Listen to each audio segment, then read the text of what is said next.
ஓம் சாந்தி. அவ்யக்த முரளி 1-4-1978. அவ்யக்த பாப்தாதா, மதுபன். நிரந்தர யோகிதான் நிரந்தர துணைவனாக இருக்கிறார். நிரந்தர யோகிதான் நிரந்தர துணைவனாக இருக்கின்றார். இன்று மாயாவை வென்ற வெற்றி ரத்தனங்களின் விசேஷமான சபை. இன்றைய சபையில் பாப்தாதா எந்த குழந்தைகளை பார்த்துட்டு இருக்கிறாங்க? யார் தொடக்கத்தில் இருந்தே இறுதி வரை பாப்தாதாவின் எப்பொழுதும் உண்மையானவர், எப்பொழுதும் தந்தையின் அடிமேல் அடியெடுத்து வைப்பவர், எப்பொழுதும் சகயோகி மற்றும் துணைவனாக இருப்பவர்களோ அவங்களை பார்த்துட்டு இருக்கிறாங்க. ஒவ்வொரு நேரமும் தந்தை மற்றும் சேவையில் மூழ்கி இருக்கிறவங்க, எப்பொழுதும் உயர்ந்த மரியாதைகள் என்ற கோட்டை எண்ணத்தில் கூட தாண்டாத மரியாதா புருஷோத்தமர்கள். அந்த மாதிரியான குழந்தைகள் தான் எப்பொழுதும் ஒவ்வொரு வினாடி ஒவ்வொரு எண்ணத்தில் பல பிறவிகளாக உடன் இருப்பாங்க. யார் இப்பொழுது உன்னோடு தான் இருப்பேன், உன்னோடு தான் ஒவ்வொரு வினாடியும் ஒவ்வொரு காரியத்திலும் துணையாக இருப்பேன் அப்படின்னு தந்தை கிட்ட கொடுத்த உறுதிமொழியை கடைப்பிடிச்சு நடக்கிறாங்களோ அந்த மாதிரி உண்மையான குழந்தைகளோடு தந்தையும் பல ஜென்மங்களுக்கு துணைவன் ஆகுக அப்படிங்கிற அந்த வரதானத்தையும் இப்பொழுது கொடுக்கிறார்.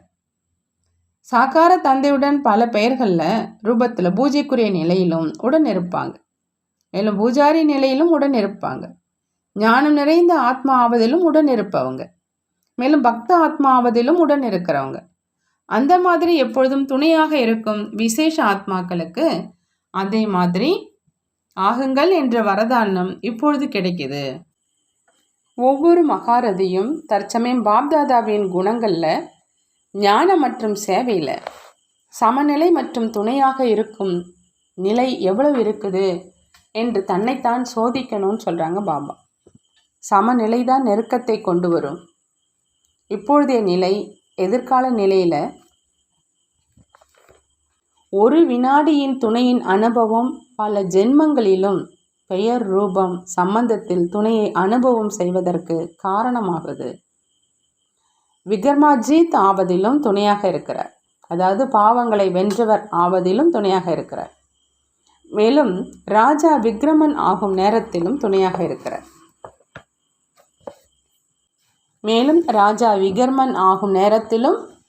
இருக்கிறார். ஒவ்வொரு பங்கிலும் ஒவ்வொரு வர்ணத்திலும் சேர்ந்தே இருப்பீங்க. இதனுடைய வர்ணனையாகத்தான் உடன் வாழ்வோம், உடன் இறப்போம், அதாவது உடன் முன்னேறி செல்வோம், உடன் கீழே விழுவோம் என்பது.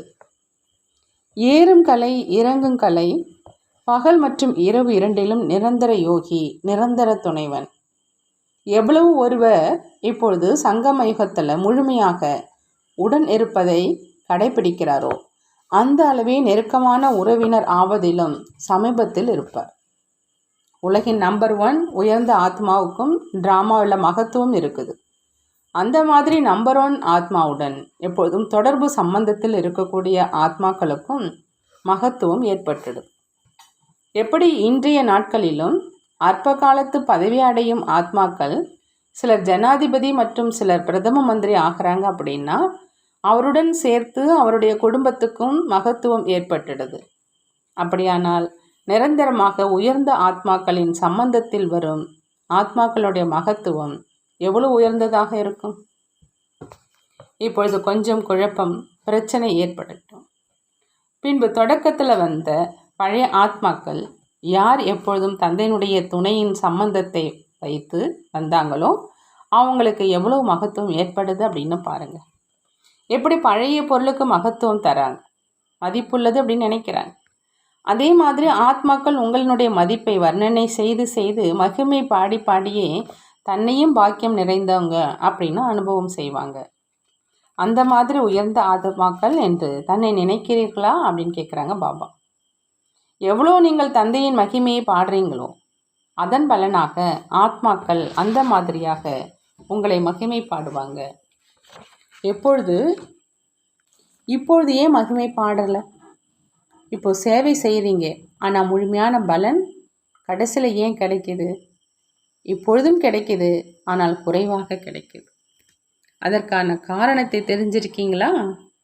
இப்போ சில நேரம் தந்தையின் கூடவே தன்னையும் சில இடங்களில் கலந்துடுறீங்க. தந்தையின் மகிமையை பாடி பாடி கூடவே தன்னையும் மகிமை பாட தொடங்கிடுறீங்க. மிக இனிமையான வார்த்தைகளால் சொல்கிறீங்க. ஆனால் நான் என்ற உணர்வு இருக்கக்கூடிய காரணத்தினால மற்ற ஆத்மாக்களின் மீதான பாலனை முடிவடைஞ்சிடுது. ஒவ்வொரு நேரமும் ஒவ்வொரு எண்ணத்திலும் பாபா பாபா என்ற நினைவு இருக்கணும். இதுதான் அனைத்தை விட மிகப்பெரிய அதிசூட்சம தியாகம். ஒவ்வொரு எண்ணத்திலும் பாபா பாபா என்ற நினைவு இருக்கணும். இதுதான் அனைத்தை விட மிகப்பெரிய சூட்சம தியாகம் அப்படின்னு பாபா சொல்கிறாங்க. நான் என்பது முடிவடைந்துடணும். எப்போ நான் என்பது இல்லையோ அப்போ என்னுடையது என்பதும் இல்லை. என்னுடைய சுபாவம், என்னுடைய சமஸ்காரம், என்னுடைய இயல்பு, என்னுடைய வேலை, என்னுடைய பெயர், என்னுடைய மதிப்பு என்ற அனைத்து என்னுடையதும் நான் என்பதோடு அகன்றுவிடும். நான் மற்றும் எனது என்பது முடிவடைந்தது என்றால் இதுதான் சமநிலை மற்றும் சம்பூர்ண நிலையாகும் பாபா சொல்கிறாங்க. கனவுல கூட நான் என்பது இருக்கக்கூடாது. இதைத்தான் அஸ்வமேத யாகத்தில் நான் என்ற அஸ்வத்தை ஸ்வாகா செய்வது. இதுதான் இறுதியாக போட வேண்டிய ஆகுதி அப்படின்னு பாபா சொல்கிறாங்க. மேலும் இதனுடைய ஆதாரத்தில் தான் இறுதி வெற்றி முழக்கம் ஒலிக்கும். கூட்டாக இந்த கடைசி ஆகுதி போட உள்ளபூர்வமாக ஓசையை நாலாபுறங்களிலும் பரப்புங்க. பின்பு இந்த 5 தத்துவங்கள் எப்பொழுதும் அனைத்து விதமான வெற்றிகளின் மாலையை அணிவிப்பாங்க. தற்பொழுது வரையில் தத்துவமும் சேவையில் சில இடங்களில் தடையாக இருக்குது. ஆனால் ஸ்வகாவினுடைய ஆகுதி சமர்ப்பணம் கொடுப்பதனால ஆராதனை செய்வாங்க. குஷினுடைய வாத்தியத்தை இசைப்பாங்க. அனைத்து ஆத்மாக்களும் தங்களுடைய வெகு காலத்து இச்சைகளை பிராப்தி செய்து கொண்டு மகிமை என்ற சலங்கை கட்டி நடனமாடுவாங்க. அப்பொழுதுதான் இறுதி பக்தியினுடைய சமஸ்காரம் உள்ளடங்கிடும். அந்த மாதிரி பக்த ஆத்மாக்களுக்கு பக்த தன்மையினுடைய வரதானமும் இப்பொழுதே இஷ்ட தேவ ஆத்மாக்கள் உங்கள் மூலமாக கிடைக்கும். சிலருக்கு பக்தி சுரூப ஆத்மாவினுடைய வரதானம், சிலருக்கு ஆத்ம ஞானியாகுங்கிற வரதானம் கிடைக்கும். அனைத்து ஆத்மாக்களுக்கும் இப்பொழுது வரம் அளிப்பவராகி வரதானம் கொடுப்பீங்க. அனைத்து சுகங்கள் நிறைந்த ராஜ்யம் செய்பவர்களுக்கு ராஜ்ய பதவியினுடைய வரதானம் கொடுப்பீங்க. அந்த மாதிரி வரமளிப்பவராக காமதேனு ஆத்மாக்களாக ஆகியிருக்கீங்களா? அதாவது விருப்பங்களை நிறைவேற்றும் ஆத்மாக்களாக ஆகியிருக்கீங்களா அப்படின்னு பாபா கேட்குறாங்க. எந்த ஆத்மா என்ன கேட்குதோ அதை வழங்கணும். அந்த மாதிரி ஆத்மாக்களை எப்பொழுதும் நெருக்கமான மற்றும் உடன் இருப்பவர் என்று சொல்கிறது அப்படின்னு பாபா சொல்கிறாங்க. அந்த மாதிரி எப்பொழுதும் மாவீரனாக இருக்கும், எப்பொழுதும் ஆசனதாரி மற்றும் கிரீடம் அணிந்தவர்களுக்கு ஒவ்வொரு வினாடி ஒவ்வொரு எண்ணத்தில் உயர்ந்த தியாகம் மூலம் உயர்ந்த பாக்கியத்தை உருவாக்கக்கூடிய, ஒவ்வொரு அடியிலும் பின்பற்றி நடக்கக்கூடிய, ஒவ்வொரு நேரமும் அனைத்து பொக்கிஷங்களினால் நிரம்பிய, அளவிலா பொக்கிஷத்தினால் எப்பொழுதும் நிரம்பி இருக்கக்கூடிய, லட்சியம் மற்றும் லட்சணத்தை எப்பொழுதும் முழுமையாக வைத்திருக்கும் அந்த மாதிரி சம்பூர்ண உயர்ந்த ஆத்மாக்களுக்கு பாப்தாதாவின் அன்பு நினைவுகள் மற்றும் நமஸ்காரம் செய்கிறாங்க. நாமும் நம்மளுடைய பாப்தாதாவுக்கு அன்பு நினைவுகள் மற்றும் நமஸ்காரம் செய்வோம். தாதி தீதியுடன் அவ்யக்த பாப்தாதா சந்திக்கிறாங்க. எதிர்காலத்திற்கான திட்டத்தை தீட்டணும். அதற்காக கூட்டத்தை கூட்டியிருக்கீங்களான்னு கேட்குறாங்க. என்ன திட்டம் தீட்டுவீங்க? என்னென்ன செஞ்சுருக்கீங்களோ அதை மிக நன்றாக செஞ்சுருக்கீங்க. மேலும் இப்பொழுது என்ன செய்வீங்களோ அதுவும் நல்லதாகவே இருக்குது. எந்த ஒரு நிகழ்ச்சிக்கும் மற்றும் திட்டத்திற்கும் வெற்றிக்கான ஆதாரமாக என்ன இருக்குது? உலகியல் முறையில் கூட எந்த ஒரு காரியத்தின் வெற்றிக்கான ஆதாரமாக என்ன இருக்குது? எந்த ஒரு நிகழ்ச்சியும் வெற்றிகரமாக செய்ய விரும்புகிறீங்க அப்படின்னா என்ன யோசிக்கிறீங்க? இப்போது என்ன மாநாடு நடத்துனீங்களோ அதன் வெற்றிக்கான முக்கிய ஆதாரமாக முக்கியமான நபரின் பர்சனாலிட்டியின் ஆதாரத்தில் இருக்குது. எப்படிப்பட்ட பர்சனாலிட்டி உள்ளவர் வருவாரோ அதே மாதிரி நாலாபுறங்களிலும் செய்தி பரவும். எப்பொழுதெல்லாம் நீங்கள் நிகழ்ச்சியை உருவாக்குங்களோ அப்போது முக்கியமாக நாலாபுறங்களிலும் செய்தி பரவணும் அப்படிங்கிற அந்த லட்சியத்தை வச்சு திட்டத்தை உருவாக்குறீங்க. விசேஷமான பர்சனாலிட்டி வந்தார் அப்படின்னா அதன் காரணமாக நிகழ்ச்சியை பற்றிய செய்தி நாலாபுறங்களிலும் பரவும். அப்படி முக்கிய நபர்களின் பங்குக்கு ஏற்ப சாதனம் ஆயிடுது. அப்படி முக்கிய நபர்களுடைய பங்கேற்பே சாதனமாக ஆயிடுது. உலகியல் பர்சனாலிட்டி உள்ளவங்க வெளியில் செய்தியை பரப்புவதற்கு காரணமாகறாங்க. அதே மாதிரி விசேஷமாக பொறுப்பாளராக இருக்கும் சேவாதாரிகள் உங்களுடைய தற்சமய சேவையில் பர்சனாலிட்டி வேண்டும், அதாவது தனித்தன்மை வேண்டும். பர்சனாலிட்டி மனிதர்களை தன் பக்கம் கவர்ந்து இழுக்குது. அதே மாதிரி தங்களிடம் தற்சமயத்து பர்சனாலிட்டியாக என்ன வேணும் அப்படின்னு பாபா கேட்குறாங்க. தூய்மை தான் பர்சனாலிட்டி. எவ்வளோக்கு எவ்வளவு தூய்மை இருக்குமோ அந்த அளவு தூய்மையினுடைய பர்சனாலிட்டி இயல்பாகவே அனைவரையும் தலைவணங்க வைக்கும். எப்படி நாடகத்துக்குள்ள சந்நியாசிகளின் எதிரிலும் தலைவணங்குறாங்க, இதுவும் தூய்மையினுடைய பர்சனாலிட்டியின் காரணமாகத்தான். தூய்மையினுடைய பர்சனாலிட்டி பெரிய பெரிய மனிதர்களையும் தலைவணங்க வைக்கும். அப்படி தற்சமயம் தூய்மையினுடைய பர்சனாலிட்டியின் ஆதாரத்தில் தலைவணங்குவாங்க.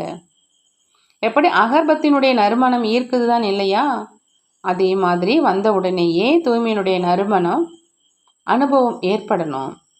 எங்கு பார்த்தாலும் தூய்மை தான் தென்படணும்.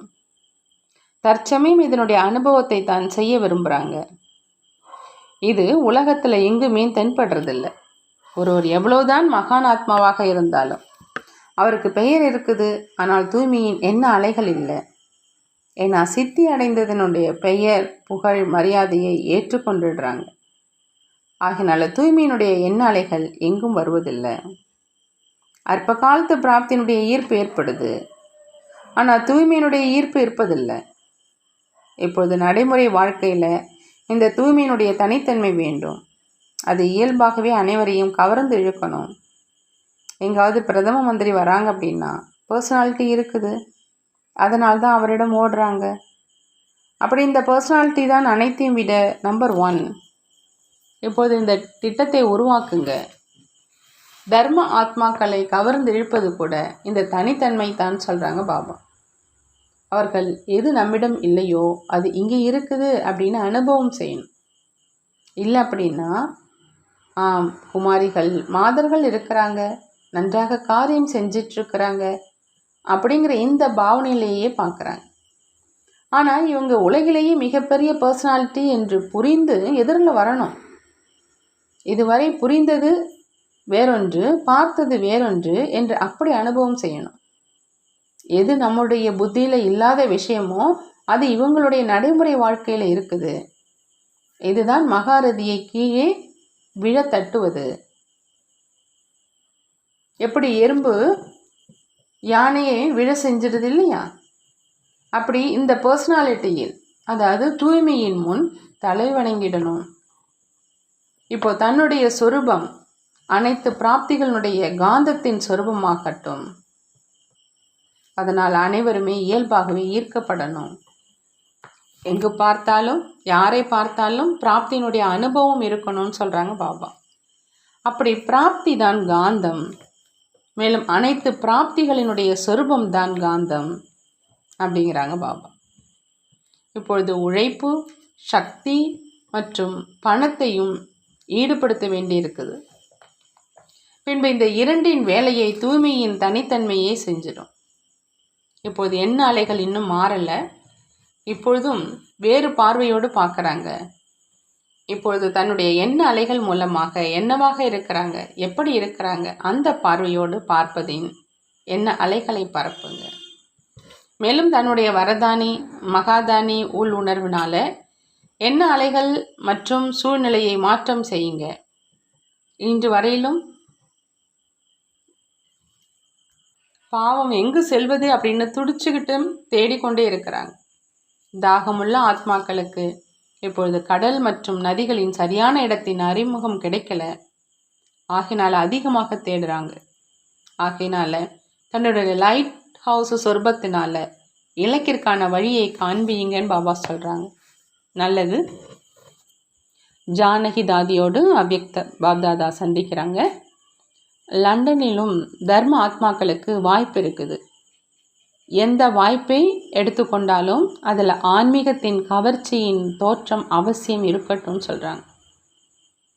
எப்படி தீர்த்த ஸ்தானங்களில் அமைதி குண்டம் அல்லது கதி சத்கதியின் குண்டத்தை உருவாக்குறாங்க இல்லையா, அப்படி அனைத்து பிராப்திக்கான குண்டம் இதுதான் என்று அப்படி புரிந்து கொள்ளட்டும்.